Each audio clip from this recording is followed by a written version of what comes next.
We are talking about tomatoes. This tomato crop you see here, old because this is what we've been harvesting. This is what we harvested today.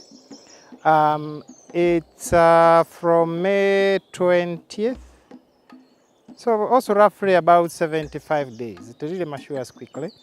And this is the crop we have harvested now for 3 weeks, around 3 weeks, yeah, around 3 weeks. This is the third week. And this is what we've been supplying to the hospital and the community around. And now this crop, of course, we still have another 1 or so weeks to harvest from this crop, and then we can be able to shift to the other crop. We are going to see it later. And someone asked me how safe these tomatoes are. Well, one answer. They are. No chemicals. Safe for eating. Now, this is how we do the tomatoes. Of course, for us to be able to produce consistently, you will have this crop that we are harvesting now. We are going to see another crop which is also now starting to ripen. Then another one that has not even finished flowering. Then another one that we just transplanted, and another one that has just been planted in the nurseries. So that's how we do the tomatoes. And also, as you can see, we still have our maize as the bordering crop. And also the maize is ready, so it's good news everywhere. Tomatoes we transplant after every 3 weeks. Oh yes. For example, we transplanted the other one last week. Yeah, last week. We have another one in the nursery, which will be transplanted 3 weeks from now. You get it? So we have those 3 weeks intervals to be able to give us this that you're seeing. So that we have what we are harvesting, and then we have that seamless connection to the next crop. You get it, eh? Yes. Let's go and see the one that followed this one now.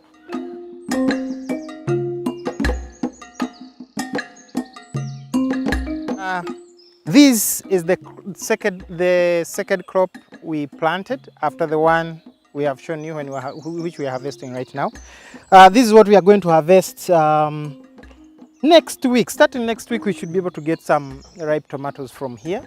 So when that one will be dying off, because it's a one seasonal crop, when the other one will be dying off, then we shall come here, and then we'll be able to continue with the supply.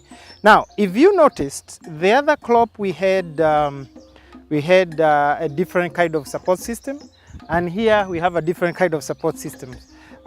This is simply to be able to handle the tomatoes better than we did in the first crop. So the subsequent ones, you'll be able to see that the crop support is much better than what we had in the first crop. And also the production, the yielding is much better than what we had in the first crop, because after the first crop experience, we were able to know, okay, the soil is lacking this and this, and then we were able to improve that. And that's why now we have the beautiful crop, as you can see it here with me. Now, these tomatoes yields for about, the harvesting window is for about a maximum of a month. From the day you start harvesting to the day the plant literally dies off. So that's why you see most of them don't go beyond my waistline.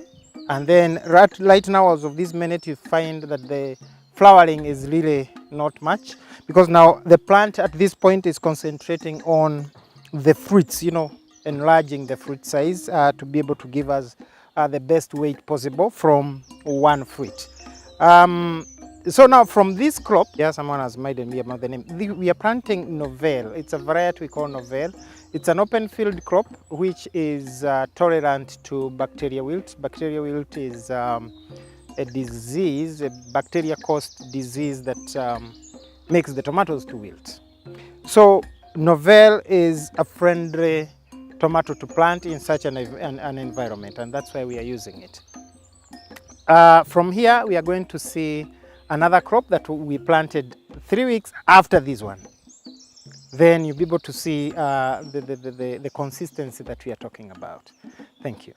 This is the third crop that we planted since we came here.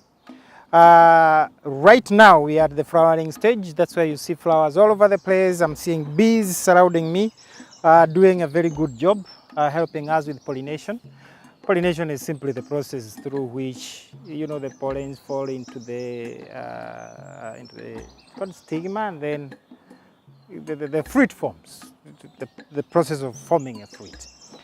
At this stage, this is when the plant needs a lot of attention, because you have to make sure that you don't have pests. You have to make sure that the plant is not thirsty, or it's not denied water or foods that it needs. So at this point is when we take care of issues like calcium, and then issues like potassium that are required by the tomatoes, so that it can give you a sizable fruit that doesn't have diseases and the rottings on the lower side of the fruit and the like. Now, the reason why you see we have these wood chippings on the ground, or these brown things you're seeing on the ground, is simply to help us to mulch the ground onto which we planted these tomatoes.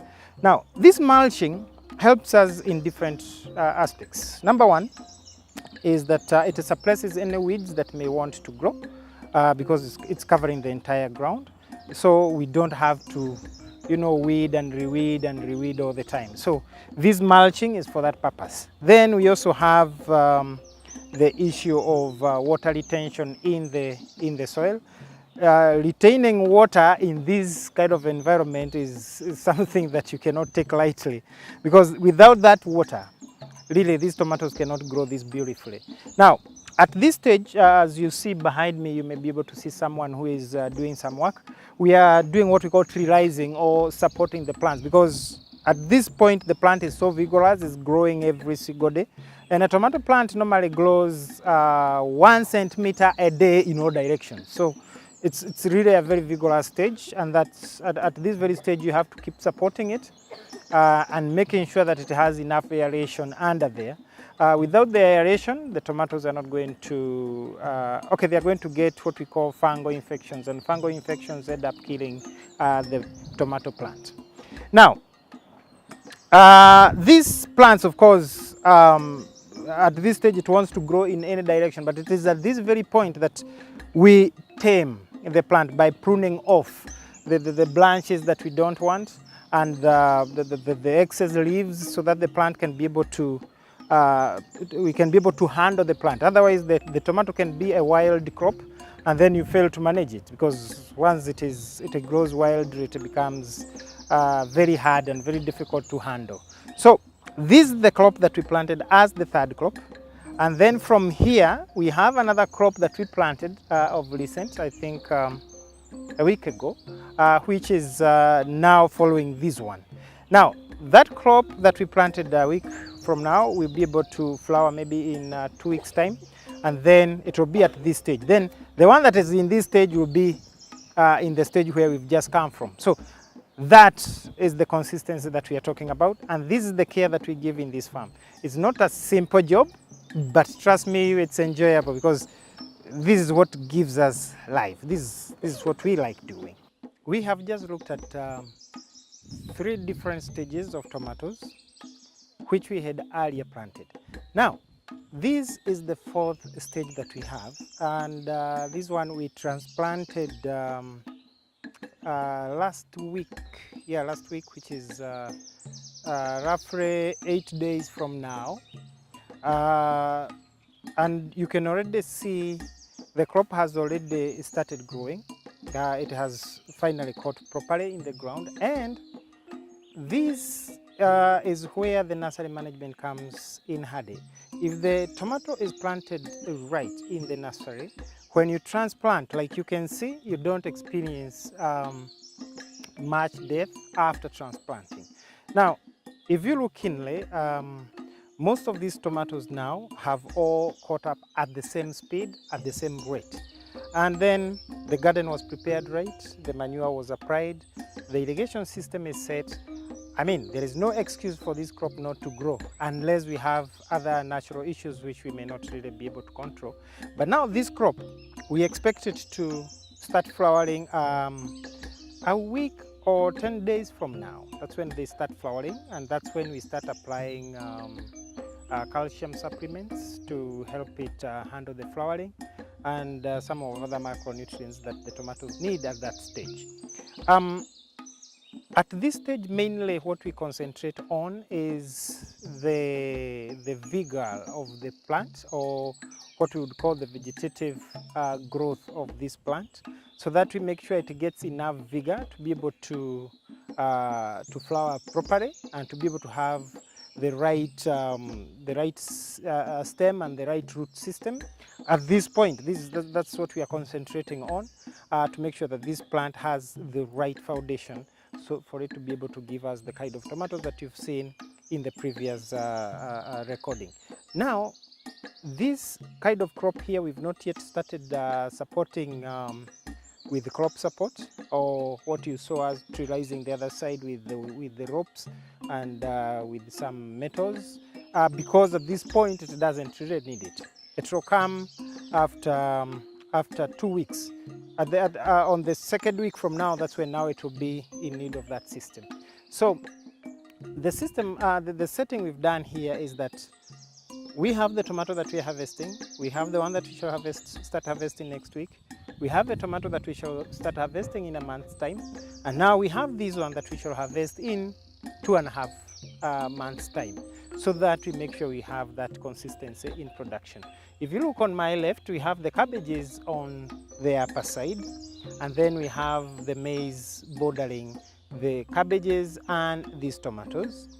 This maize, you had just seen the grown maize the other side. Now this is much younger maize, but it's definitely taller than the tomatoes. So it helps us to be able to protect this crop from whatever is in the other crop the other side. And also, if for example we are spraying, let's say an insecticide or some pesticide that we are trying to control a certain maybe disease or insect, those insects or that chemical also doesn't overflow into the other block. Now on the lower side, we also have some young maize coming up. You can't see it yet, but in about a month's time, the maize will also be much taller than the tomatoes, because maize grows much faster than the tomatoes. So that's the kind of setting up that we've done in this garden. And if you have been keen, we have this land partitioned into blocks. So these blocks, the reason why we partition them and we give them different assignments, like we are going to see later, is to be able to isolate a given crop at different stages. For example, this is block 3. We have crop that we've just transplanted. We are from block 11, where we saw the tomatoes flowering. Then we came from block 12, where we have now the tomatoes that have not yet started ripening, but they are mature. Then the block 14 is where we are harvesting right now. Let's go ahead and look at something else. Thank you.